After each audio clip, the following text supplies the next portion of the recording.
Hello and welcome to episode 22 of the Unorthodox Vegan. My name is Sean Gold and today we're going to make a vegan steak. Not going to do a cauliflower steak, I'm going to make a vegan steak. And I'm going to be using first of all, trying out a recipe I've never done before. And this recipe is going to include wheat gluten. Now I want to tell you a story, quick story. I was in a restaurant in Calgary last year. I was doing a road trip and I found two or three wonderful vegan restaurants. And I tried this one, and they had two or three different items on their menu that were seitan based. And I thought they were just wonderful, delicious. So I've tried some seitan stuff in restaurants.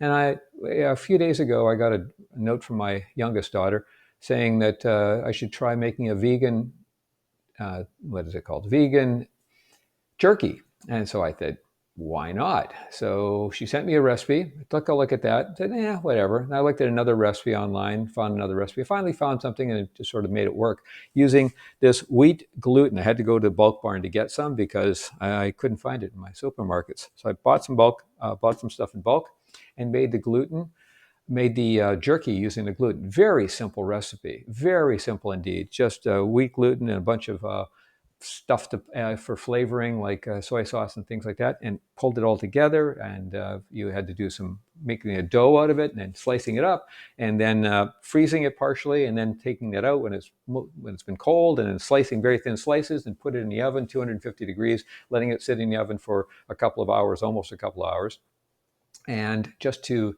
heat up. And it was wonderful. It was just absolutely delicious, very chewy. Now the problem is the first batch I made, I did part of it in an air fryer and I had it on bake, but it was a convection oven effectively, and it was way too hard and brittle, and it was like a hardtack. It was like really hard to eat, but it was tasty. And then the one I did in the oven, which was not on convection mode, I did it, and it was still about an hour. I did it in 2 hours. Both of them were for 2 hours.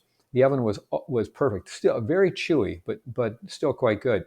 I did it again yesterday and made another batch, this time in the oven, just in the oven. Did it for an hour and 45 minutes, and sprinkled lots of black pepper on top. It was delicious, absolutely wonderful. So you can do that. It's really an easy thing to make, and I'll come back with a recipe on how to do the vegan jerky in the future. But I wanted to try out a vegan steak. So I was all hung up on saying, what can you do? Can I make something I made that I had before when I was in this restaurant?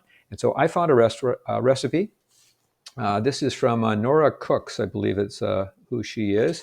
And she does a lot of vegan recipes. And I've fallen in love with her recipes. They're very simple. I usually modify them slightly and see what we can do to make them even better. So that's what we'll be doing today. First time, I haven't done a test run on this at all, so we'll see how this turns out. But I'm comfortable working with the seitan or working with the wheat gluten to make that seitan, and we'll see how that works. I don't have all the things that she had on her menu, on her listing, or I don't want to do all the things that she had in the original recipe. She had taking some liquid red lentils or canned red lentils and then using that. And I didn't have any canned red lentils. I have red lentils that are dried, and I would have to cook them. And I said, that's an extra step I really didn't feel like doing today. So she said an alternative was to use chickpeas. So I'm going to use chickpeas instead, using I think it's a cup, 3/4 cup of chickpeas. We'll try that. Also to use tomato paste, and I don't have tomato paste in my house. I don't know why. I use other things, but I don't have it. But I have some. For a meal I made the other day, I needed some diced tomatoes, but I didn't need a whole can. So I have a bunch of diced tomatoes still in there, and I'm going to make a paste out of that. I just have to get rid of the liquid, get rid of get it down to a thicker consistency. And then all the other components are going to be using are some paprika, some garlic powder, liquid smoke, always good to have with especially steaks, soy sauce, a little bit of olive oil, and some maple syrup. Maple syrup seems to be a big thing when you're making either the jerky or steak, so we'll see how that turns out. And I think that's about it. We'll find out if there's anything else I've missed. I'll come back to you later. Right now, I'm just going to get organized, get everything down here, and we'll start to make the steak based on the gluten. Back in a minute. I debated whether I was going to use a food processor or not. I don't normally use food processors. I pretty much like to do it myself or use an immersion blender, but I decided today, what the heck. This recipe really called for it, so I thought, let's break out the big old Cuisinart here. So we're going to put that to good use. So the basic things are to put the ingredients in there, which included 3/4 of a cup of red lentils, or in my case, I'm putting in the chickpeas. So I've drained them, putting in 3/4 of a cup of chickpeas. It calls for a 1/2 cup of tomato paste, but because this is mostly just diced up tomatoes, which I've drained off the excess liquid, and I need a 1/2 cup of liquid, I figured 1 cup of the combined is probably sufficient. So I'm putting that in. And I'm also putting in a 1.75 cups of this gluten, of this wheat gluten. That will take a little bit of work. So I'm putting in a full 1.75 cups, I believe. 1.75 cups of that. And 3/4 of a cup. And I'm probably going to have to make a little bit of an adjustment along the way because of the liquid changes that I'm doing in this recipe versus what it's calling for. So pulling around a little bit with that. Let's see. I'm putting in 2 tablespoons of low sodium soy sauce. So let's go with 2 tablespoons of that.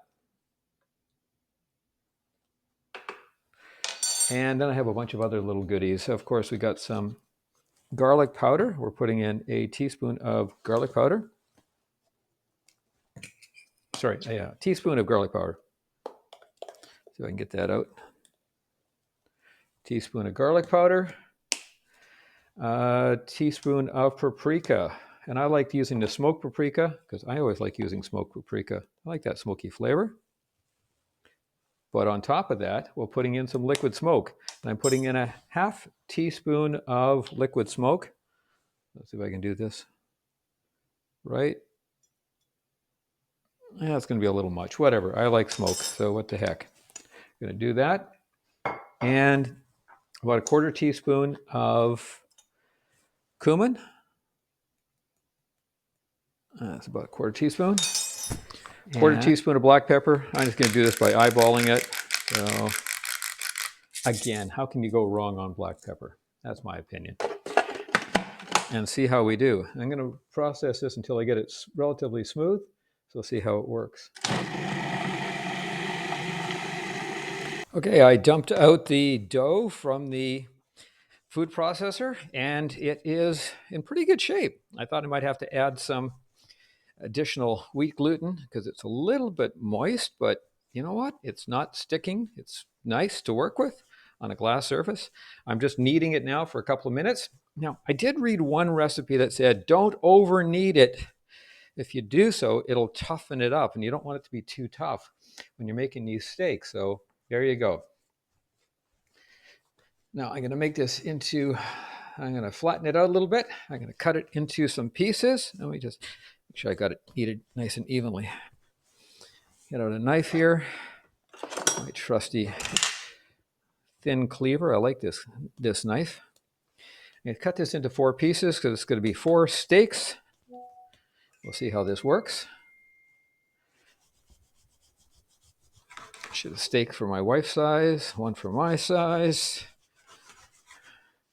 Oh, there's a big one, going to be a big one. Okay, so I have 4 not quite evenly spaced pieces.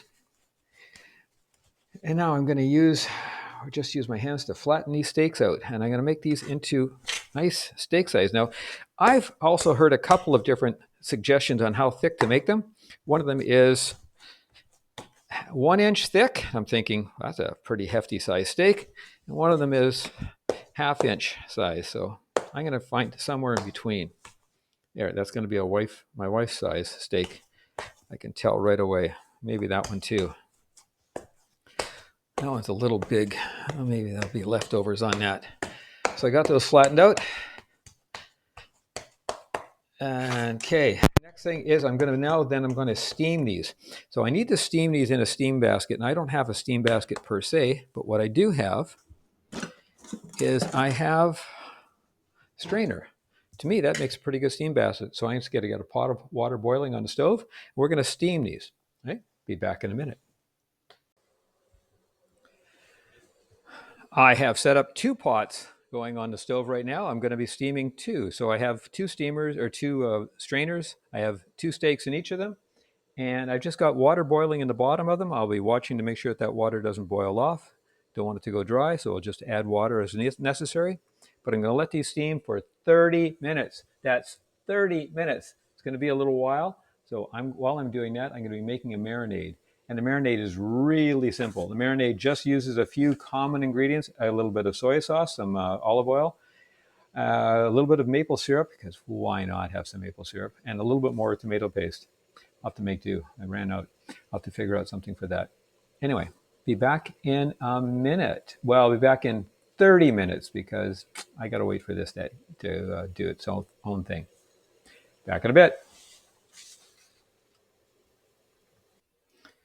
All right, these have steamed for half an hour, and I checked the internal temperature, and they were well over 70 degrees centigrade, which is what a separate recipe said that they should be. So now I'm going to take them off of here, try not to burn myself. I did have to add water a couple times to the pot because it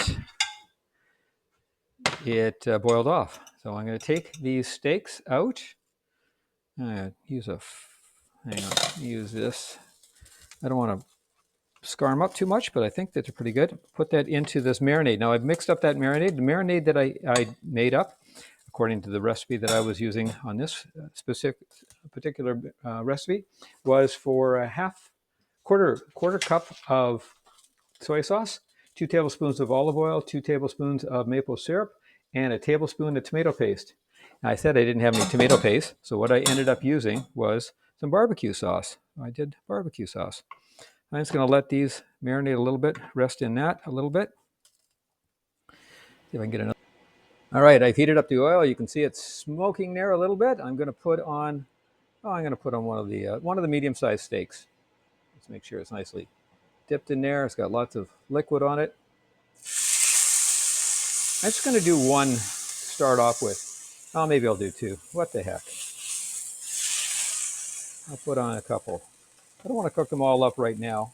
I want to give it a chance to test it out, make sure I got the right, figured out how to do this right. So I'm going to just give them a little bit of a cook until they slightly blacken on the other side.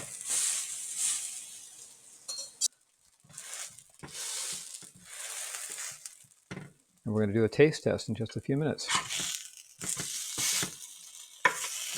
One of the things, by the way, it's encouraged to do is to, just before you take it off, take a little bit more of that sauce that's in the marinade and just give it a nice little coating of that.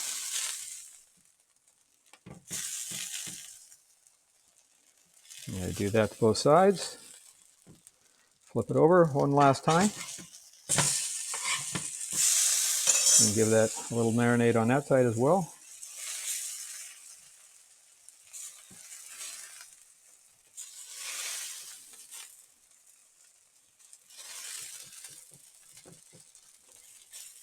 All right.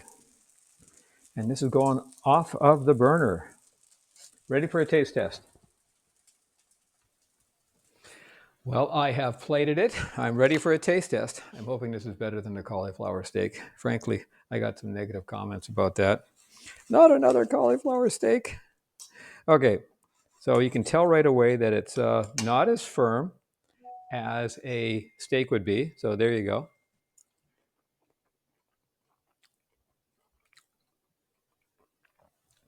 It tastes fine. Tastes great. Tastes really nice, actually. I still like the texture to be heavier. So I'm not sure what I need to do on that. I have to figure that out. I'll play with that a little bit more. But it tastes good. It does taste good. And it looks nice. I mean, it looks pretty good. Taking a look at that. Looks pretty good. But as I said, I'd like it to be chewer. So I think that's either more of the wheat gluten or cooking it longer. Because I noticed when I did cook the jerky, when I let it cook for a long time, that really did dry it out and make it too crisp in a sense. But maybe they can do a little happy medium, just go a little longer. And I'm not sure if it's a steaming or maybe just cook it on the grill at a lower temperature and let it go longer so it gets the crust a little bit. But there is crust to it. It's crunchy on the outside.